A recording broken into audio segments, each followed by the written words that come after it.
Marc Marquez tegaskan lakukan hal sama seperti yang dilakukan kepada Valentino Rossi dan Jorge Lorenzo pada 2015, kelola balapan dan coba menang di akhir. Pembalap Gresini, Marc Marquez, membandingkan balapan yang memicu kontroversi dengan Valentino Rossi pada 2015 dengan balapan pada 2024. Marquez tak sekadar bisa comeback pada balapan MotoGP Australia 2024 di sirkuit Phillip Island, Minggu tanggal 20 Oktober tahun 2024 lebih dari sebelumnya. Kemenangannya di Phillip Island istimewa karena banyak alasan, tetapi beberapa di antaranya menonjol di atas yang lainnya. Hal itu menegaskan kembali bahwa apa yang ia capai di Aragon dan Misano bukan sesuatu yang kebetulan. Marquez dengan performa terbaik telah kembali. Ia meraih kemenangan ketiganya bersama Ducati, mungkin yang paling istimewa karena sifat epik dari balapan tersebut meskipun sulit untuk memilih. Selain itu, hal itu menunjukkan bahwa ia lebih dari siap untuk apa yang akan datang pada tahun 2025. Tidak ada yang dapat menghentikannya sekarang. Setelah balapan, Marquez berbicara pada konferensi pers tentang semua yang terjadi di lintasan. Start, saya tidak beruntung, tetapi itu adalah kesalahan saya. Jelas, tidak ada aturan tentang itu, tetapi kami telah berbicara beberapa kali tentang kemungkinan pembalap tidak melepaskan tear off dari grid, kata Marquez dilansir dari Motosan. Tindakan keselamatan untuk semua orang.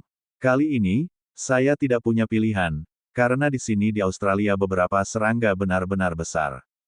Ketika saya meletakkan perangkat depan di grid, saya melihat bahwa serangga di visor telah menciptakan semacam kerudung. Saya tidak bisa melihat dengan baik, bahkan lampu lalu lintas. Saya melepaskannya dengan harapan angin akan membawanya pergi, tetapi serangga itu tetap menempel di roda belakang.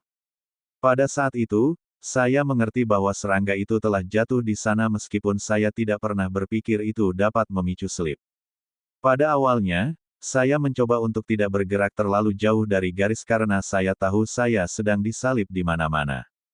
Ketika saya berada di posisi ke-13 di tikungan pertama, saya melihat Marini, di Yamaha, dan saya berpikir, saya tidak tahu di posisi mana saya berada, tetapi saya jauh sekali.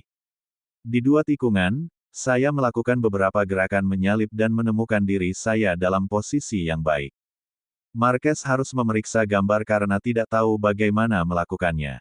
Saya memacu ban karena itu satu-satunya hal yang dapat saya lakukan, dan saya berhasil berjuang untuk podium lagi, terutama dengan Pecco yang merupakan target saya, tutur Marquez. Saya tahu ia memiliki kecepatan yang sama dengan Martin dan akan sulit untuk menyalipnya. Saya lalu melihat Jorge ada di sana dan saya mulai berpikir bahwa saya bisa menang. Menyalip Jorge Martin mengingatkan pada yang dilakukannya terhadap Lorenzo pada 2015. Saya adalah pembalap yang aktif dan saya lebih suka tidak memikirkan masa lalu, ujar Marquez. Tetapi seperti yang saya lakukan di sini sekitar 9 tahun lalu, saya mencoba melakukan hal yang sama seperti yang telah saya lakukan sebelumnya di Australia. Ini bukan pertama kalinya dan saya harap bukan yang terakhir, mengelola balapan dan cobalah untuk memenangkannya di akhir.